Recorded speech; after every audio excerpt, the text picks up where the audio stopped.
Thank you to our sponsor, Aquaries, which consists of a team of creatives headed by experienced content creators Patty Dwyer, Zachary Perkins, and Dalton Roan. They specialize in entertainment photography and filming, producing music videos, mixing music, as well as producing and hosting comedy shows.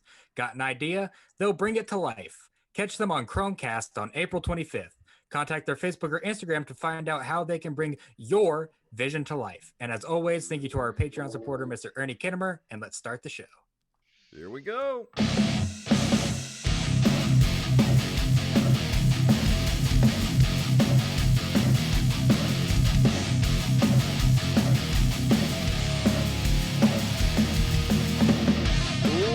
know that music means it is Thursday night and it is time for the Open Micers podcast. My name is Jason Robbins. I'm the Michael Jordan of making people uncomfortable, Jacob Craig. And our guest tonight is the title character of the Fox sitcom Parker Lewis Can't Lose, as well as performing in many franchises such as Supernatural, Stargate, Star Trek, and is now developing a television pilot with Jason London called Blackwater Blues. Please give a warm welcome to the show, Mr. Corin Nemec. How are you doing today? If you Doing can good, talk. doing good. That's Jacob's MO, though. Yeah, but just feel glad that he actually looked up the right person this time. Yeah, I'm very good at my job. I'm such a professional. Just so you know, I'm the Rodney Dangerfield of '90s actors. What can I say? So I get no respect. So just before we even start, you know, I'm a huge fan of Parker Lewis Can't Lose. Like, that was actually my favorite show when I was in high school, and I was actually I actually went and bought the silk shirts that you wore in that show. Yeah, you fell for it. You got suckered. And You got suckered. I my went to friend. school, and all my friends are like in the circle in the courtyard. I walk up and they're like, "What's Yeah. up, Parker Lewis?" And they all start laughing at me. I'm like, "What? It's a good show." Well, you certainly don't have the hair for it now. I can tell Yeah, you that not much. anymore. You have a reverse pompadour. Oh yeah. It's all coming off the chin now. Oh yeah, and it's all gray too. So. But yeah, actually, you're working with Jason London, who I worked with on Monsters Anonymous. He was the assistant director with his brother Jeremy, and so you're doing that, and you're work with Steve Wise, who had directed the pilot. But you just did a new pilot that you wrote and produced called Blackwater Blues. So tell us all about that. Yeah, Blackwater Blues. In fact, Jason's inside at this birthday. I'll see if I can get him out here in a little bit. Okay. But Blackwater Blues was it really came out of a conversation that me and Jason had about this fantasy movie that he had thought about writing. It was, you know, this giant budget, hundreds of millions of dollars, and out of this simple conversation, you know, about a mystery of somebody's losing somebody close in your family, and trying to solve that mystery, came this concept of Blackwater Blues, which I kind of call the anti Simon and Simon. It's like, you know, we're like the redneck Simon and Simon. We're, you know, the two worst detectives you could ever imagine, trying to solve the disappearance of their murder of their missing mother 10 years before, and these two guys are just the most inept couple of gumshoes that you could imagine.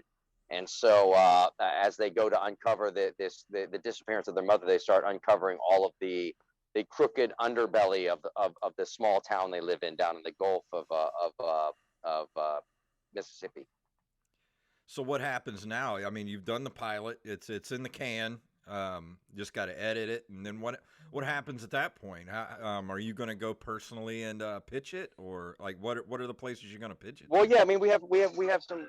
Yeah, we have a couple of platforms that are already waiting to view what it is that we complete.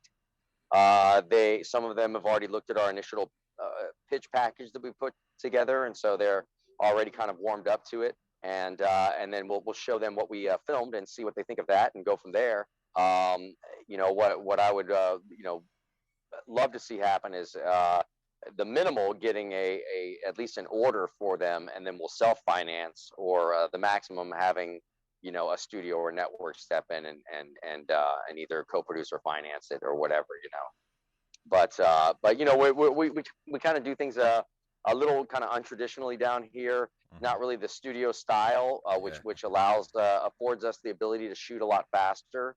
And I think that if we can stick with the the way that we're used to doing these, I've also produced a number of those low budget sci-fi movies and the smaller budget Lifetime movies, and there's a way where you can get 11 to 16 pages. You can shoot that in a day, but you just got to be really savvy about it. Have a nice streamlined crew with with some great people at the heads of the departments, but you don't need a lot of people on set, to accomplish things. So, I'm very excited. But I think we got we're sitting on a powder keg right now. Well, I feel like Guy Fawkes. that was one of the things I was going to ask you about, because you are working with, of course, I mentioned before, Steve Wise, who's done a lot of short films and things like that, and also Kevin Almodovar, who is a really great director of photography. So what was it like to do, is it a half-hour show, an hour show? Like, how much did you guys do in 3 days? Initially we had raised the full financing to do an hour pilot, and then about 7 days before we went into principal photography, the full funding fell through, and so we had to kind of reconfigure things. We started an Indiegogo. We had a great group of people who really believed in the project come on board and help finance this thing through I hate to call it fan finance or anything like that, because I don't look at it as being fan finance. It's just people with the same interest that we have and seeing this come to life. And Oh yeah. so put together, truncated the hour version down to a half-hour script. Really, to shoot more as a pilot presentation for the hour. But as we got into it, I think we found out once we finished shooting that the half-hour format is better for the show anyway, because it's kind of a dark comedy more than it is a drama. So even though it has dramatic moments, certainly, but it's really kind of anchored in a dark comedy approach. So I think that that a half-hour show would suit it better, and also you don't have to tell us, you don't have to deliver as much information as you do in an hour show, and it makes it it was so much more fun to shoot. It was so much more streamlined, and I'm very excited. Marco St. John, who was first kind of hit the map in Thelma and Louise as the crazy truck driver, but went on to do a bunch of other roles after that. He was great. Creek Wilson, who's done a bunch of great roles, is in it. I love Creek. Creek's great. A guy named Billy Miller, who's kind of a local legend around here. He plays a great role in it, and we cast locally with a number of people from the music business down here. Gary Cooper plays our best friend. He's from a band down here called Blackwater Brass, which is a really popular band down here, which has a really big brass section. It's an amazing band. And then Chase Waters, who plays Gleason, who's kind of like our grandfather's crappy lawyer. He's played Chase Waters in a band called Candy Bone, which is also from Mississippi, and it's a really great band too. And we came to find that that casting from the musician pool down here, well, we found some really great talented actors out of people who really haven't done a lot of acting before. Absolutely. And you mentioned earlier the production aspect of all of this. Now, I wonder do you think that working with localized production companies is kind of the way that Hollywood's going to kind of move away from actual Hollywood and the sort of mega million studios? Do you think that attracts more actors and more people to work on location with locals? I think I think what attracts people to do it is just work. I mean, this past year has been devastating for so many people and so many industries, especially the arts and entertainment business has been really hit hard as well. I'm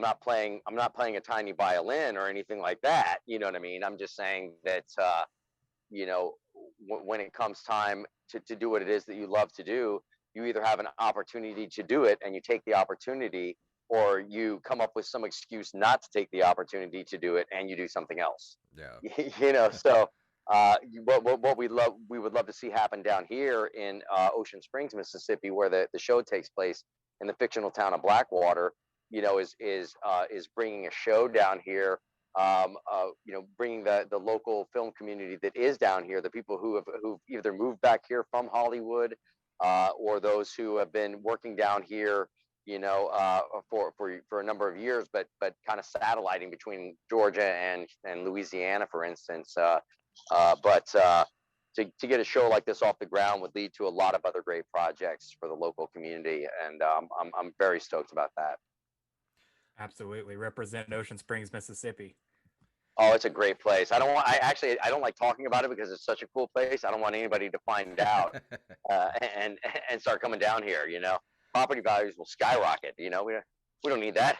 Well, Pensacon's going to be coming up in May. Have you thought about maybe doing a showing of the episode at Pensacon?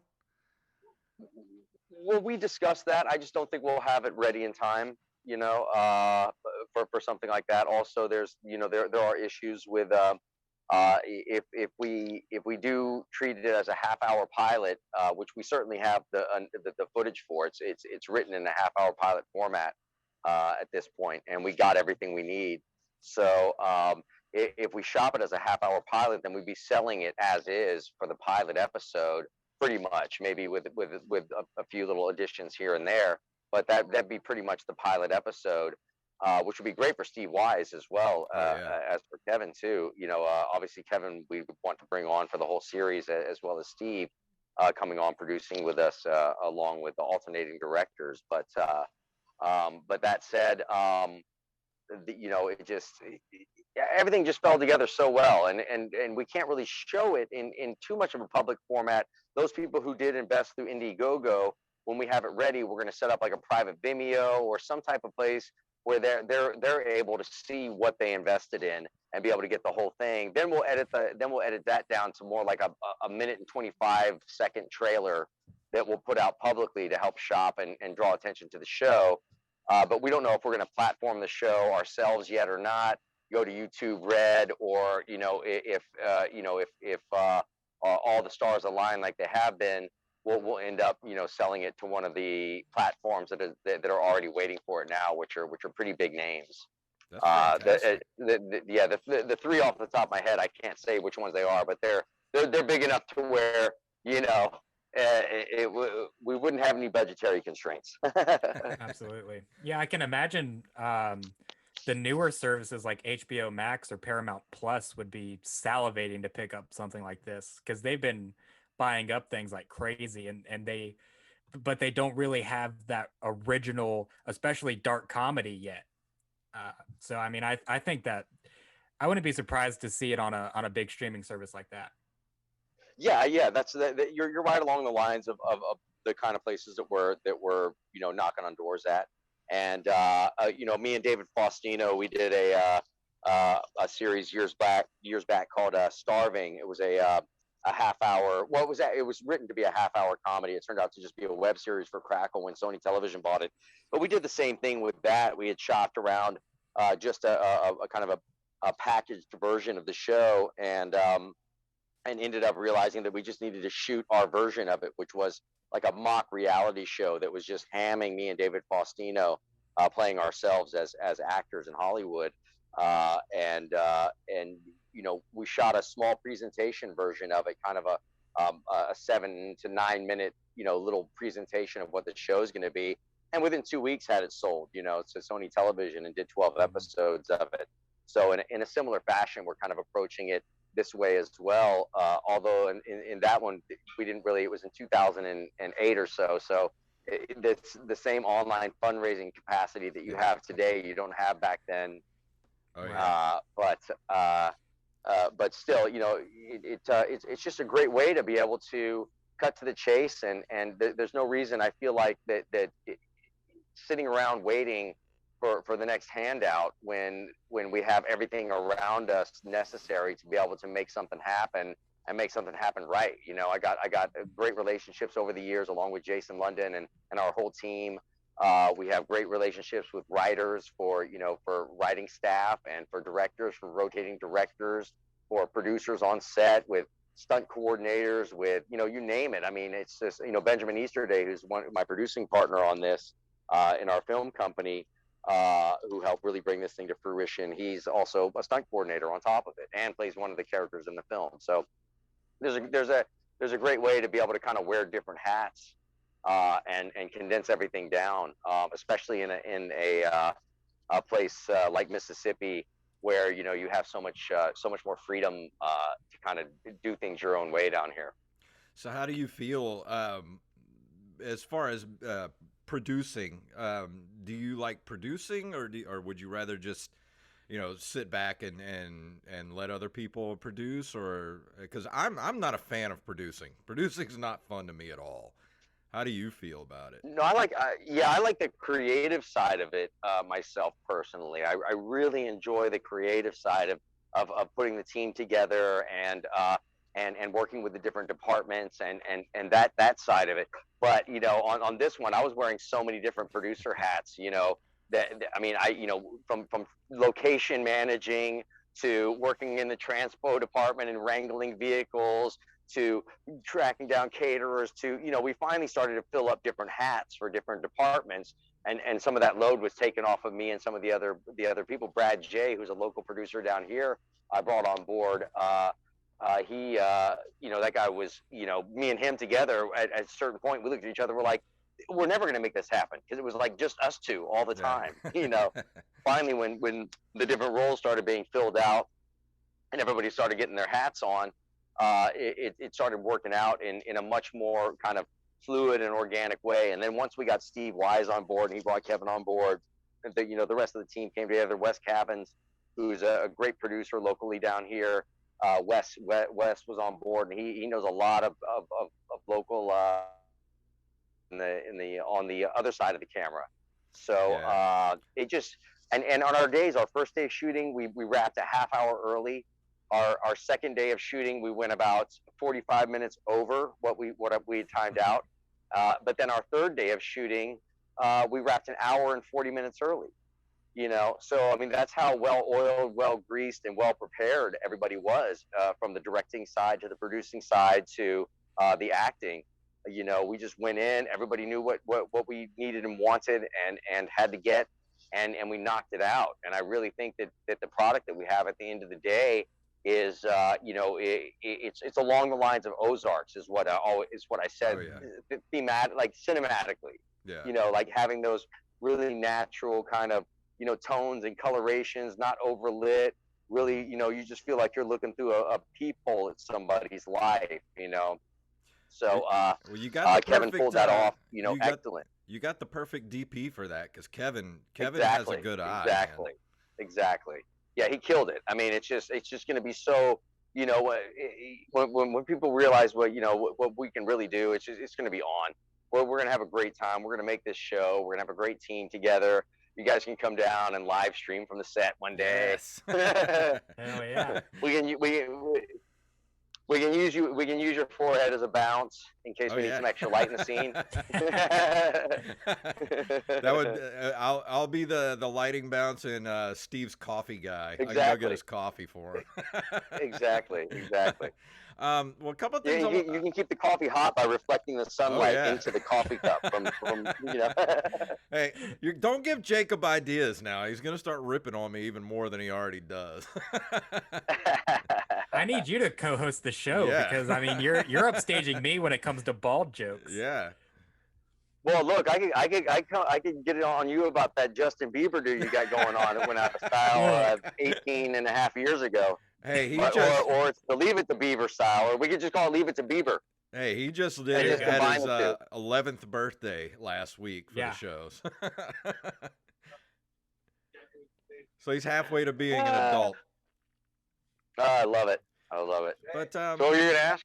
One of the things I wanted to ask you about was you were in the original miniseries for The Stand as well. Yeah. And I'll be honest, I still like that one better than the new one, because the new one is not good. The old I one was didn't have the great. heart to watch it. To be perfectly honest, I didn't have the heart. I mean, the experience working on the original Stand miniseries was just so epic for me. And it was such a huge kind of it was the next biggest miniseries after Lonesome Dove Yeah. to ever be made. In terms of budget, in terms of the size of cast. In fact, it was the largest cast ever in terms of speaking lines in any show ever done on television in the history of the world. So it was there was a lot of and what a groundbreaking cast we had back Mm-hmm. then too. Such a phenomenal cacophony of different voices in that. Yeah. A cornucopia of personalities. And they all shine through in their various characters. I mean, making Rob Lowe the only character with not one line in the whole movie is just about one of the Yeah. funniest ways you could cast a character ever. You know, just stand there and look good, damn it. Well, Gary Sinise is in it too, and speaking of him, I actually met him a few years ago. My band was playing a USO show, and he was there too with his band, the Lieutenant Dan Band. I didn't even know he had a band Gary's at the time. great. I mean, what a nice guy. What a super nice guy. But yeah, I love the original Stand miniseries. Yeah, I love Gary Sinise. And if anybody has never seen it, definitely, and if you like the Stand, definitely go watch it, because it came out at the perfect time, because that was one of the very first Stephen King books I ever read, as big as that book was. And then the miniseries came out, and it was pretty much exactly the way I pictured it in my head when I was reading it. And there was also the looming 1999 crossover into the year 2000, end of the world kind of thing that was going on in the 90s anyway. Prince had that very successful song that he wrote about it. You know what I mean? So it was very timely. And again, it was I couldn't bring myself to watch the new one at this point, just because my experience with the old one was just so rich and has so much value to me.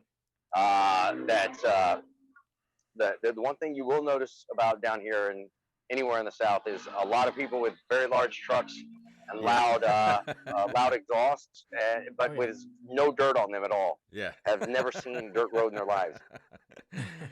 That's Mississippi for you right there.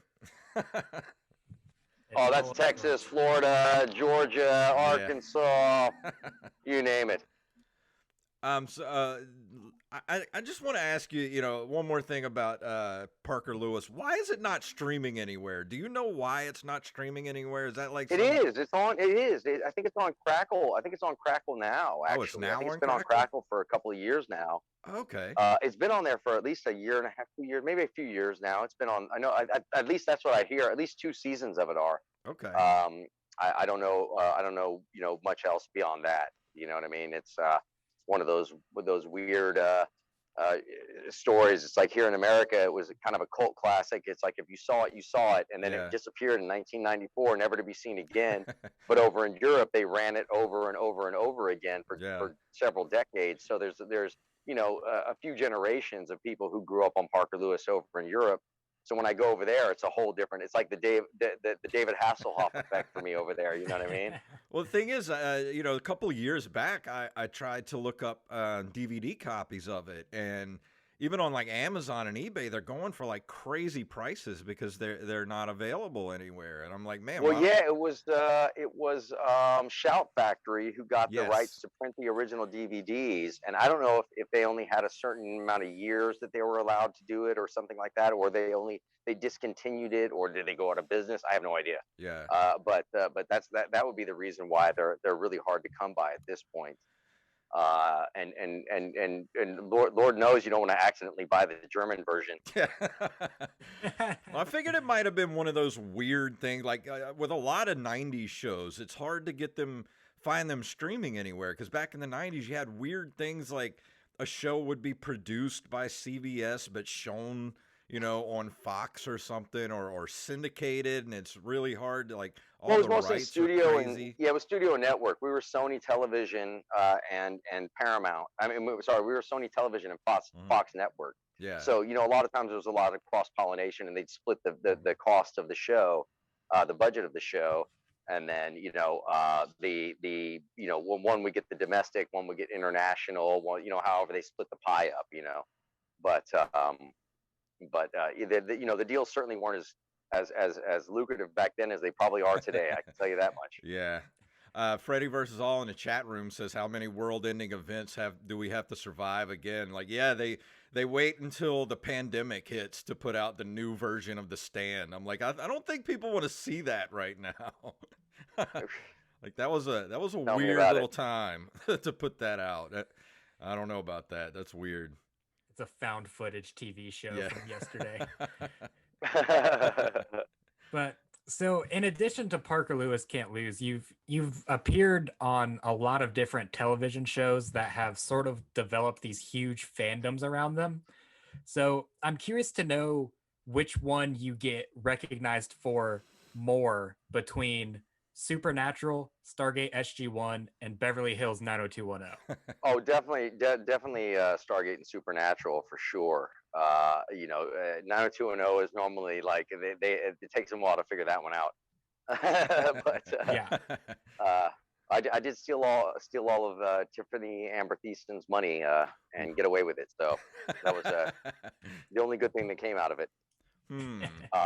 Any stories there you care to share? No. My character did. Character did. I forget her character's name in the show because I never watched it. But my character finagles her out of all of her money, and then skips town, and they never catch him. Like, he never comes back. They never address it again. He just disappeared with the money. I thought for sure it was, I was going to come back again on the show, and they're like, nah, forget it. He got away. Let him go. Yeah, you won. My character's down in the Caribbean. Yeah, my character's down in the Caribbean to this very day, living the high life. That's awesome. Well, we're coming up Has to his the own end. beach bar. We're coming up on the end of the call and the show. Corin, I just want to say thank you so much for coming on the show. It's been an absolute pleasure talking with you. You bet. Also, people can go to Twitter and check me out at I am Corin Nemec. That's the same address on Instagram.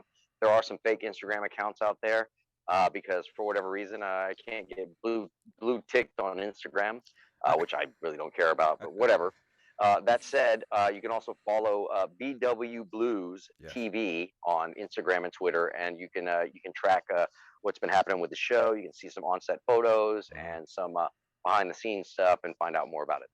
Yeah, it's been really fun watching that Instagram because I know pretty much everybody you're working with, and it's fun to watch everything kind of come together. So I'm like, man, I hope this takes off so I can at least get a walk-on part at some point, and walk in and be like, part. Yeah, at least get coffee for somebody now. That we can arrange. But Jacob, anything else you want to ask him before we get out of here? I just want to say on the same beat of the watching the Instagram and stuff, in addition to seeing everyone that it's so cool to see these places that I've seen since like a little kid growing up. Because I live 15 minutes away from Ocean Springs. I live in Vancouver. Oh, okay, gotcha. I live in Ocean Springs with meth. And okay. So like seeing you guys outside of State. Yeah, essentially. Oh, hey, I had sex with a girl in Gulf Park Estate one time. That's a story for a different time. Don't let her know. She probably still does live there. Anyways, seeing you guys at like 3 Alarm Comics and Polk's Drugs, and seeing you near a pier where I used to fish at with my dad. It's just so cool, man, to finally see that kind of thing come down here. And hey, man, if you ever need someone to play a comedian, I'm the guy. Perfect. Or at least somebody who can take a good joke. Yeah, someone who can take a good joke. I mean, I'm not a stunt man, but I'll let you beat the shit out of me for the money. That sounds great. We might do that after rap. Yeah, after rap, just throw me through a window. It's fine. Perfect. Fine with me.